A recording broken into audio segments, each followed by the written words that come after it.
또 큰 병에 걸리면 입원을 하거나 또 수술을 하기도 합니다. 사람들은요, 늘 미래를 준비하면서 살아갑니다. 그래서 노후를 열심히 준비합니다. 이 노후 준비 중에서 가장 중요한 것은요, 저는 개인적으로 건강이라고 생각합니다. 노후 준비를 한다고 하면 흔히 어떻습니까? 노년에 쓸 재물을 준비하는 것을 생각하는데, 사실 재물이 아무리 많아도 내가 아프면 돈이고 집이고 아무 소용이 없습니다. 그래서 건강이 가장 큰 재산이라고 생각합니다. 그런데 건강은 저절로 이루어지는 게 아닙니다. 건강을 관리를 해야 되죠. 몸의 염증을 제거하기 위해서는 야식을 해서는 안 됩니다. 특별히 잠들기 한 4시간 전부터서는 아무것도 먹어서는 안 됩니다. 또 잠도 어떻습니까? 잠도 충분히 자야 되고요. 또 튀긴 음식과 같은 암을 유발하는 음식들은 멀리해야 합니다.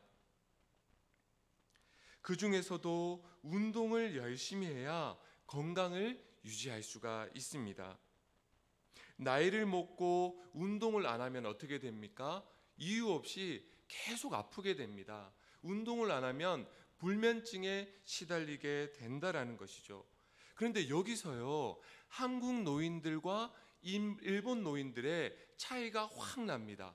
운동을 열심히 해야겠다라는 거에는 모두가 공감을 합니다. 그런데 우리나라 노인들은요, 운동을 합시다 하면 대부분 무슨 운동을 합니까?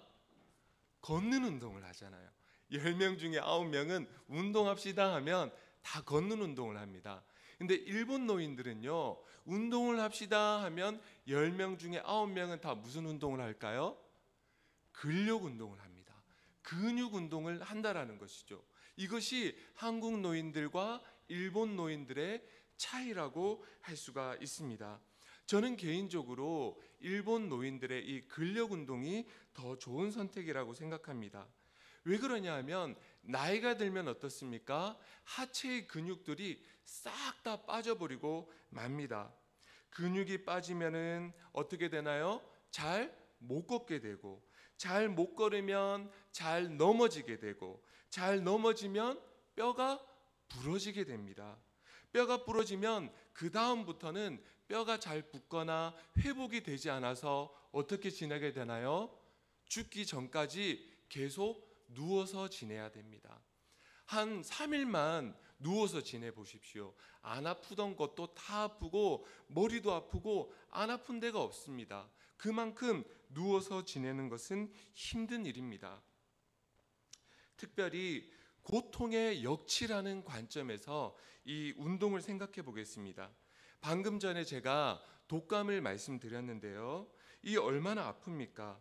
그런데 평소에 근육 운동을 하는 사람은 운동을 할 때 엄청난 근육통을 느끼게 됩니다. 열심히 운동을 하는 사람을 기준으로 해가지고요, 1에서 10까지의 그 고통의 수치가 있다라고 가정해 보겠습니다. 그런데 근육 운동을 정말로 열심히 하면은요, 주관적이긴 합니다만 1부터 10까지 중에 한 6에서 7 정도의 고통을 느끼게 됩니다. 막 엿기 같은 것을 엄청나게 무겁게 들면은 그러한 근육의 고통이 수치로 굳이 얘기하자면 6이나 7 정도의 고통을 느끼게 된다라는 거죠. 그런데 독감은요, 아무리 아파도 4나 5 정도의 고통밖에 되지 않습니다. 그래서 독감이나 감기로 인해 근육통이 와도 이게 운동을 해서 아픈 건지 아니면 감기 때문에 아픈 건지 모르고 그냥 넘어가 버립니다. 수술도 그렇습니다. 수술이나 또 수술 이후에 마취가 깨어날 때 얼마나 아픕니까? 그 고통을요, 한 9나 10이라고 생각해 보겠습니다. 얼마나 고통스러운지 모릅니다. 그런데 평소에 근육 운동으로 인해서 고통을 7이나 8 정도의 고통을 늘 겪는 사람은요, 9나 10 정도의 극심한 고통도 어떻게 할 수가 있나요? 견뎌낼 수 있는 힘이 있다라는 것이죠. 왜 그럴까요? 평소에 늘 7이나 8 정도의 고통을 견디면서 살아왔기 때문에 극심한 수술 후의 고통도 견뎌낼 수 있는 힘이 생긴다라는 것입니다. 그래서 우리의 노후는요, 재물을 많이 모으는 것도 좋지만은 진짜 재산은 근육이 재산이라는 것입니다. 근력 운동으로 준비하는 게 이 노후 대비에 있어서 가장 좋다라고 저는 생각합니다. 근력 운동으로 근육을 준비해 놓아야지만 마음껏 어떻게 되나요? 걸어갈 수가 있고 대소변도 가릴 수가 있고 또 내가 원하는 일상생활을 누릴 수가 있습니다. 또 하나 준비해야 될 것이 있습니다. 제가 앞서서는 노후를 준비하기 위해서는 무엇으로 준비하라고 했습니까? 근력 운동으로 노후를 준비해야 된다라고 말씀드렸습니다. 또 하나 우리 그리스도인이 준비해야 될 것이 있는데 그것은 바로 무엇일까요? 죽음입니다. 이 죽음을 준비해야 합니다. 죽음이 얼마나 두렵습니까? 우리가 수술실에 누워서 이렇게 누워 있는 것만 해도 굉장히 두려운데 관 속에 계속 누워 있어야 되니까 얼마나 그 죽음이라는 것이 두렵겠습니까? 죽음이라는 것은 한 번도 경험해 보지 못한 일입니다. 경험해 보지 못한 것을 한다는 것은 상당히 두려운 일입니다. 죽음은 누구도 피할 수 없습니다. 아무리 건강관리를 잘해도 금방 늙고 병들어 버립니다. 돈이 많으나 적으나 권력이 있으나 없으나 죽음은요, 아무도 피할 수가 없습니다. 그 두려운 죽음을 이겨낼 수 있는, 준비할 수 있는 유일한 길이 있습니다. 그것은 무엇이겠습니까? 살아있는 동안에 하나님을 사랑하며 사는 것입니다. 하나님을 사랑하는 사람은 죽음이 두렵지 않다라는 것이죠. 왜 그렇습니까? 나의 마음에 부활 생명으로 가득 차 있기 때문입니다. 생명의 영이신 성령님으로 가득 차 있기 때문에 죽음이 두렵지 않다라는 것입니다. 그렇다면요, 하나님을 사랑하며 산다는 것은 무엇이겠습니까? 말로만 주여 주여 한다고 하나님을 사랑하는 게 아니지 않습니까? 하나님을 사랑한다는 것은 예수님을 따르는 인생을 사는 것입니다. 사실 예수님은요, 우리가 감히 흉내낼 수 있는 존재가 아닙니다. 예수님은 하나님이십니다. 예수님은 우리가 닮아갈 수 있는 분이 아니라 경배해야 할 대상입니다. 그럼에도 불구하고 우리가 예수님의 제자라는 관점에서 예수님께서 말씀하신 것을 순종하며 사는 것이 곧 예수님을 사랑하는 인생이 아니겠습니까? 우리가 따라야 할 예수님은 어떤 인생을 사셨습니까? 오늘 본문 말씀인 마가복음 8장 31절 말씀을 우리가 한번 다 같이 읽어보겠습니다. 마가복음 8장 31절 말씀입니다. 우리 한 목소리로 읽어보겠습니다. 시작.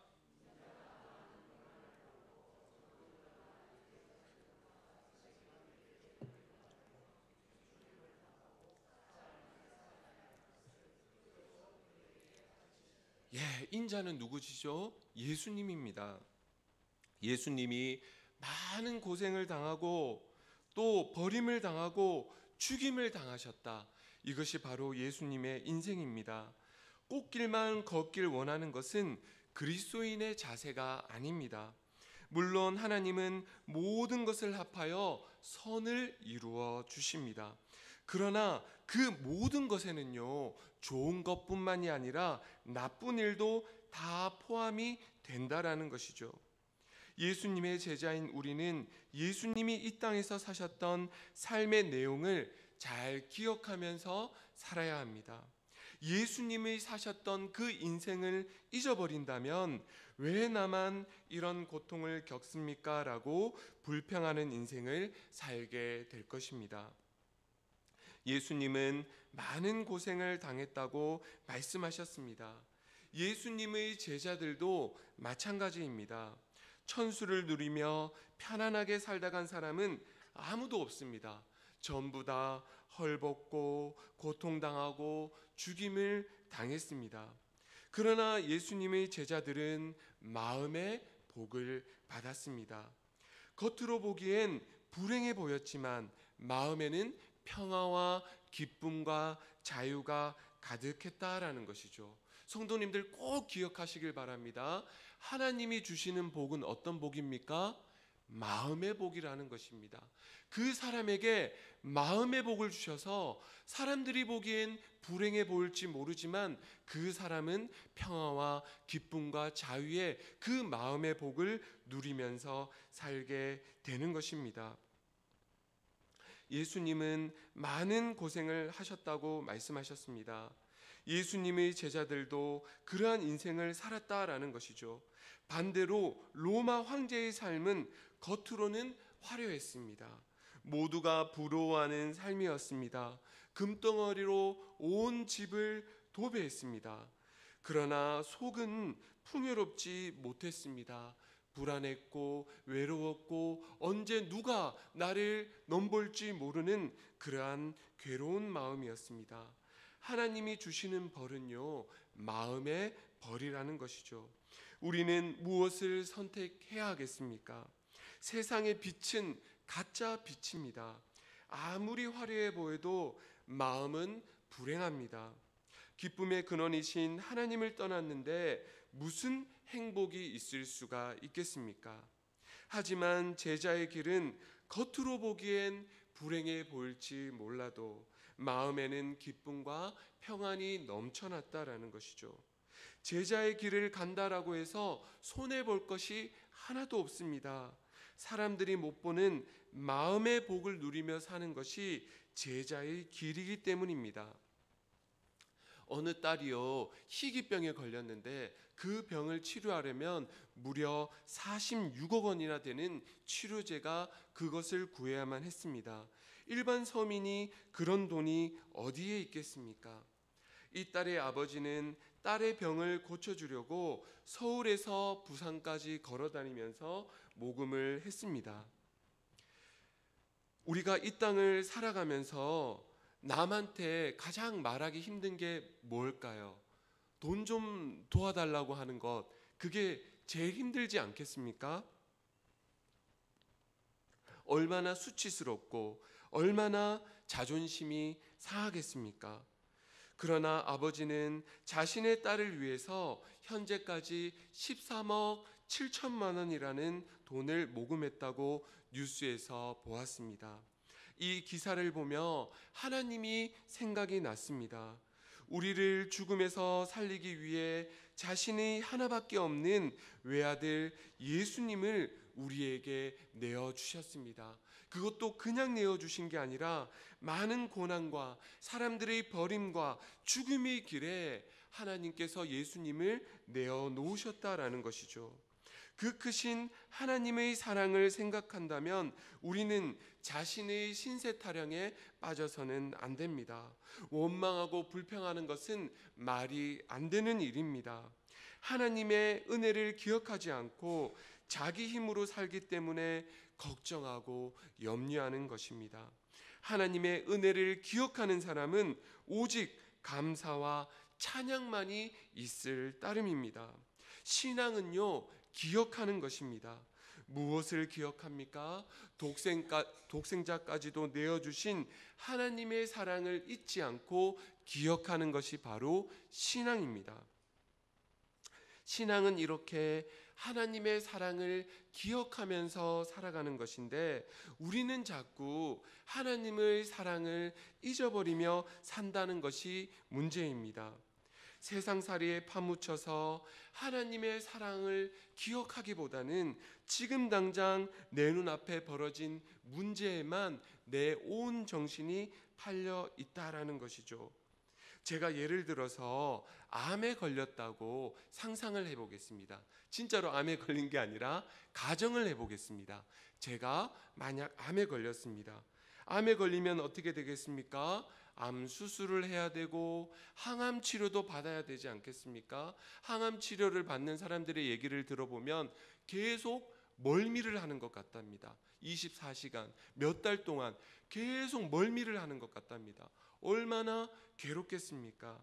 그리고 힘겹게 투병 생활을 하다가 이제 정기 검진 날 대학병원에 갔습니다.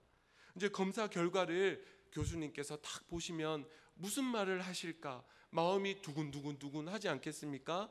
근데 교수님께서 차트를 딱 보시면서 검사지를 보시면서 저에게 말씀하십니다. 아이고, 병이 깨끗하게 나았습니다. 암이 싹 다 나았네요. 이제 병원에 안 오셔도 됩니다. 이제 뭐 1년에 한 번 정기 검진만 받으시면 되겠습니다. 라는 얘기를 제가 들었습니다. 그럼 제 마음이 어떻겠습니까? 병원 밖을 나설 때 막 날아갈 것 같지 않겠습니까?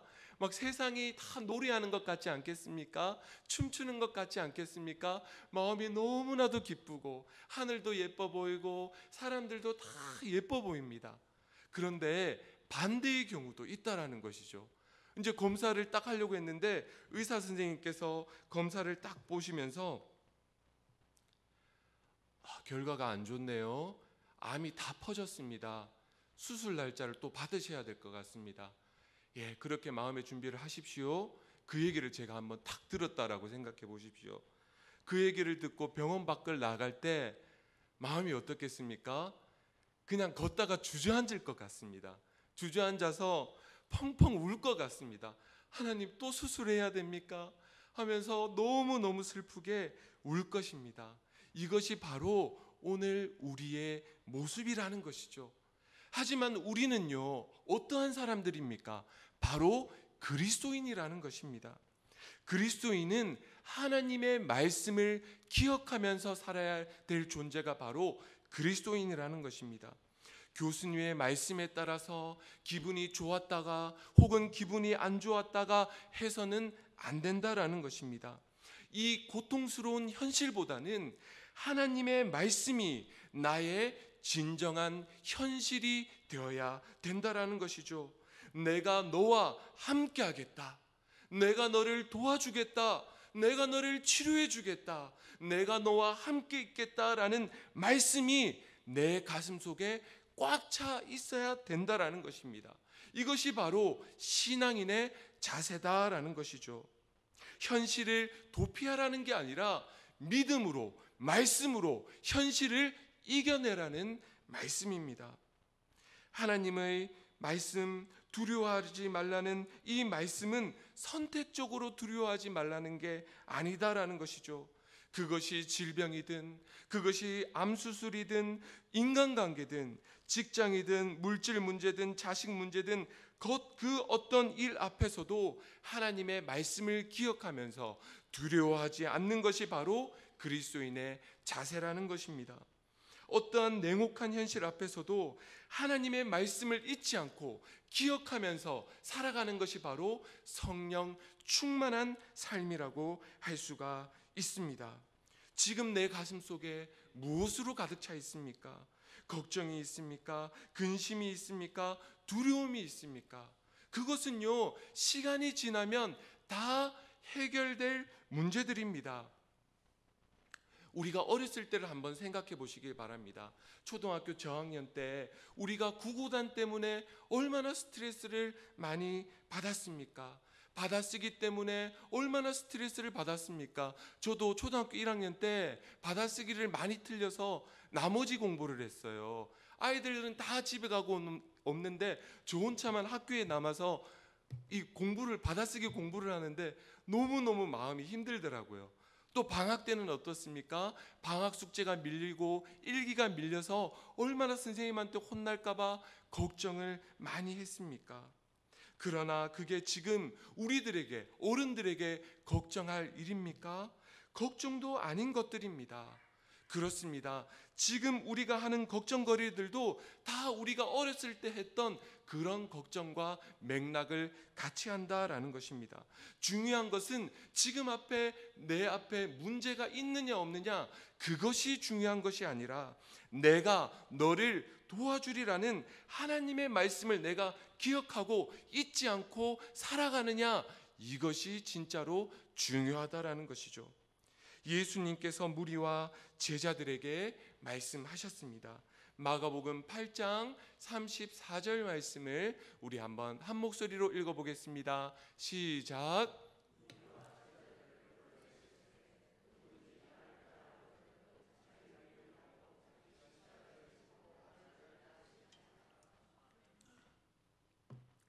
이것이 바로 기독교 신앙의 핵심입니다. 기독교 신앙의 핵심은 예수님을 따르는 것입니다. 착하게 살고 멋지게 사는 게 기독교 신앙의 핵심이 아닙니다. 물론 성경에는 착하게 사는 사람도 나오고 영웅처럼 멋있게 사는 사람도 나오지만 기독교 신앙의 핵심은 바로 예수님을 따르는 것입니다. 예수님을 따르기 위해서는 먼저 자기를 부인해야 됩니다. 자기를 부인한다라는 것은 무엇을 말하는 건가요? 내 자랑거리들을 다 휴지 조각처럼 여기는 것입니다. 내가 이룬 업적, 나의 인맥, 나의 재산, 나의 학벌, 나의 자랑거리들을 다 내려놓는 것입니다. 사도 바울도 예수님을 만난 뒤 자신의 자랑거리들을 다 똥이라고 고백을 했습니다. 내가 누군데, 내가 낸데라는 교만한 마음을 가지고서는 예수님을 따를 수가 없습니다. 바리새인과 서기관들을 보십시오. 자신의 종교적 업적, 봉사, 금식, 헌금 등을 다 내려놓고 복음만을 따르라는 예수님의 말씀에 대해서 굉장히 분하게 여기며 결국 예수님을 죽였지 않습니까? 자신의 자랑거리들을 내려놓지 않으면 예수님을 따를 수가 없습니다. 우리의 자랑은 오직 예수 그리스도의 복음뿐이라는 것이죠. 현대의학이 아무리 발전했다라고 하지만 결국은 무엇입니까? 모른다라는 것입니다. 왜 내가 이런 병에 걸리는지 모릅니다. 왜 나에게 염증이 막 올라가는데 염증을 막을 수 없는지 모른다라는 것이죠. 왜 죽는지 현대의학이 밝혀내지 못한다라는 것입니다. 알면 알수록 모르는 세계가 더 많아집니다. 내가 무언가를 아는 사람이라고 한다면 내가 모르는 게 너무 많구나라는 것을 뼈저리게 느낄 수밖에 없습니다. 그러니까 우리는 자신의 부족함을 알고 천지를 지으신 하나님 아버지 앞에 무릎을 꿇을 수밖에 없습니다. 예수님께서는 자기의 십자가를 또 지라고 하셨습니다. 십자가는 유대인들에게는 어떤 것이었습니까? 꺼림직한 것들이었습니다. 이방인들에게는 무익한 것들이었습니다. 그 당시의 사고관으로는 나무에 달려서 죽은 자는요, 하나님께 버림을 받고 하나님으로부터 저주받은 자라고 낙인을 찍는 그러한 시대였습니다. 그럼에도 불구하고 예수님은 하나님께 순종하며 십자가의 길을 가셨습니다. 오늘 우리도 우리의 십자가를 져야 됩니다. 편하게 사는 게 신앙의 길이 아니라는 것이죠. 6.25 전쟁이 났을 때 피난을 갈 때 나 혼자 내 몸뚱아리만 달랑해서 피난 가는 사람은 없었습니다. 그 전쟁의 피난길에 다 어떻게 갔습니까? 내 자식을 업고 귀중한 물건을 다 등에 지고 그렇게 피난을 갔듯이 우리도 내 혼자 가는 것이 아니라 예수 그리스도의 그 십자가를 지고 예수님을 따라야 한다라는 것이죠. 자기의 십자가를 지는 것은 예수님을 따르는 자의 기본 자세라고 할 수가 있습니다. 그런데 자기 십자가에 대해 원망하고 불평하는 사람들이 많습니다. 남들을 보면은 다 편하게 살고 남편도 다 잘 만나고 집도 편하고 자식도 다 저렇게 취직을 잘했는데 왜 나만 왜 이 고생을 하느냐 하면서 자기 연민에 빠져서 신세 타령을 합니다. 자기가 내가 세상에서 제일 불쌍하다고 난리입니다. 그러나 꼭 기억하십시오. 자기 연민은 큰 죄입니다. 자기 연민은 하나님이 주신 사명을 잊어버린 자요, 자기의 십자가가 무엇인지도 모르는 자입니다. 예수님은 저주의 상징인 십자가에서 구원의 길을 보여주셨습니다. 그렇기에 그 어떤 어려운 상황에서도 우리를 넘어뜨리지 못합니다. 왜냐고요? 죽음을 이기신 예수님이 우리와 함께 계시기 때문입니다. 예수님이 나와 함께 하시는데 죽겠다고 난리치면 함께 계시는 예수님을 무시하는 행동입니다. 억울하고 힘든 일이 있더라도 그것이 나의 십자가라고 생각하고 참고 견뎌야 합니다. 배 깔고 누워서 휴대폰만 보는데 무슨 역사가 일어날 수가 있겠습니까? 피나는 노력을 해야 금메달을 딸 수가 있고 잠 못 자고 공부해야 합격을 할 수가 있습니다. 신앙도 그렇습니다. 십자가를 지고 고난의 길을 가야 그 뒤에 복이 있는 것입니다. 그냥 복을 주지 않습니다. 처음부터 그냥 복을 주면 인간은 교만해지기 때문에 반드시 고난의 과정을 거친 뒤에 하나님께서 복을 내려 주시는 겁니다. 십자가의 길을 걸으면 늘 힘들기만 하고 괴롭기만 하겠다라고 생각하는 성도님들이 혹시 계신가요? 사람들이 보기에는 불행해 보일지 몰라도 하나님께 순종하는 사람은 무슨 복을 주신다고 했습니까? 마음의 복을 주신다라는 것입니다. 예수 그리스도를 알고 믿고 따르면 그 사람의 마음은 축제가 된다라는 것이죠. 결혼식장에 가서 화내고 마음이 인색한 사람은 아무도 없습니다. 잔치에 참여하는 사람은 마음이 너그럽고 부드럽고 양보합니다. 십자가의 길도 그렇습니다. 겉으로 보기엔 힘들어 보여도 마음은 이미 천국 잔치에 참여하고 있는 것입니다. 왜 그럴까요? 하나님께서 마음의 복을 주셨기 때문입니다. 예수님께서 많은 고난을 받고 버림받고 죽임을 당하게 된다라고 제자들에게 말하니까 베드로가 그 얘기를 듣고 예수님을 붙들고 항변했습니다. 아니, 백마탄 왕자의 길을 가야지 왜 고생길을 가십니까? 라면서 예수님을 붙들고 그렇게 하소연을 했습니다. 그런 베드로에게 예수님은 뭐라 말씀하셨습니까? 사탄아, 내 뒤로 물러가라 라고 말씀하셨습니다. 우리는 베드로처럼 늘 하나님의 일을 생각하지 않고 오히려 사람의 일을 생각하며 삽니다. 우리는 결단해야 됩니다. 사람의 일을 생각하면서 살지 아니면 하나님의 일을 생각하며 살지를 말입니다. 내가 복받고 건강하고 잘 사는 게 문제가 아닙니다. 이러한 제목으로만 기도한다면 사람의 일을 생각하는 사람입니다. 우리는 예수님을 이용해서 잘 사는 사람이 아니라 하나님의 일을 생각하는 사람이 되어야 된다는 것이죠. 비록 지치고 힘들지라도 하나님의 말씀에 순종하는 것, 억울한 일을 당해도 십자가를 바라보며 묵묵히 참는 것, 어려운 일을 당해도 믿음으로 순종하는 것, 믿음으로 승리하는 것, 이것이 바로 하나님의 일을 생각하는 사람의 삶입니다. 예수님이 만약 나보고 그럴 일은 없지만은 예수님이 만약 나보고 지옥을 가라라고 하신다면 지옥의 길까지도 걸어가는 순종의 사람, 믿음의 사람이 돼야 된다라는 것이죠. 마가복음 8장 35절 말씀을 우리가 마지막으로 한번 읽어보겠습니다. 시작.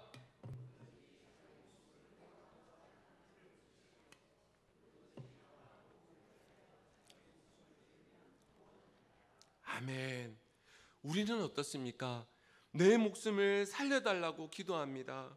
밤새도록 기도하는 것이 대부분 나를 살려달라는 기도입니다. 맞습니다. 살려달라고 다 기도할 수 있죠. 그러나 우리의 기도가 여기에 머물러 있어서는 안 된다라는 것입니다. 어린아이들이 자라나듯이 우리의 믿음도 이제는 자라나야 된다라는 것입니다. 내 목숨을 구원하고자 하면은 잃게 될 것이라고 하셨습니다.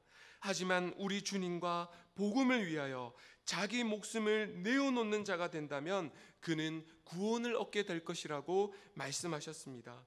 우리는 자신의 신앙을 이제 완전히 뒤엎어야 합니다. 내 목숨을 살고자 예수님을 이용하는 그러한 삶에서 이제는 예수님을 위하여 내 목숨을 내어놓겠습니다 라는 기도로 우리의 신앙이 바뀌어야 된다라는 것이죠. 이렇게 삶의 방향을 바꾸는 것이 바로 회개라고 할 수가 있습니다. 주님은 세상에서 믿음을 보겠느냐라고 오늘 이 시대에 우리들에게 말씀하고 있습니다. 믿음 없는 이 시대에 남 탓할 것이 아니라 내가 바로 제대로 믿는 사람이 되어야 됩니다. 믿는 것도 아니고 안 믿는 것도 아닌 미지근한 믿음이 아니라 내 영혼을 바쳐서 믿어야 된다라는 것이죠. 예수님과 복음을 위하여 자기 목숨을 바칠 수 있어야 됩니다. 이것이 바로 신앙인의 삶의 자세라는 것입니다.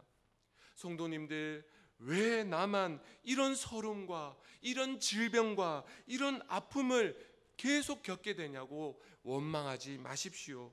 예수님은 하늘 보좌를 버리시고 나를 위해 많은 고난을 받고 사람들에게 버림을 당하고 죽임까지 당하셨습니다. 그리고 죽임을 이기고 사흘 만에 부활하셨습니다.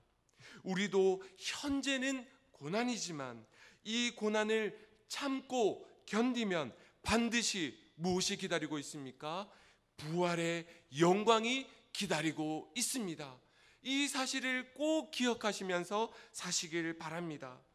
현재의 고난을 잘 참고 견뎌서 부활의 영광에 다 참여하시는 복된 성도님들이 다 되시길 소망합니다.